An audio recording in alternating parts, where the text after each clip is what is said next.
ভাই সাহেব, আপনারা কেউ ভুলবশত বিয়ে করেন না, বুঝলেন? যদি বিয়ে করেন তাহলে এখন আপনাদের অবস্থাটা আমার মতো হবে। এই যে দেখেন, এই দেখেন কি করতেছি আমি। এখন বাজছে রাত ঠিক 2টা, মানে 2টা অলরেডি পার হয়ে গেছে অলমোস্ট, কিন্তু এখন পর্যন্ত এই পিচ্চি ঘুমায়নি।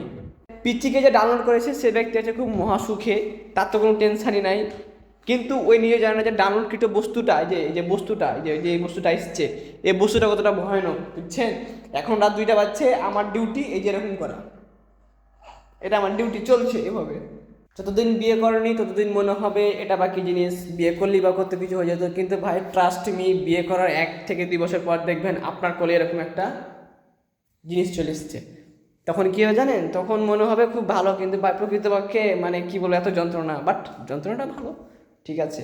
কিন্তু আমার এই অবিবাহিত জীবনে এই বিবাহিতর ফিলিংসটা, মানে এই যে যন্ত্রণাটা ভাই, ট্রাস্ট মি, মানে কি বলবো, বেশ প্যারাদায়ক। মানে এত রাত হয়ে গেল এখন পর্যন্ত ঘুমাচ্ছে না, আমি যে এরকম করতেছি, কি বলবো, এরকম চলছে।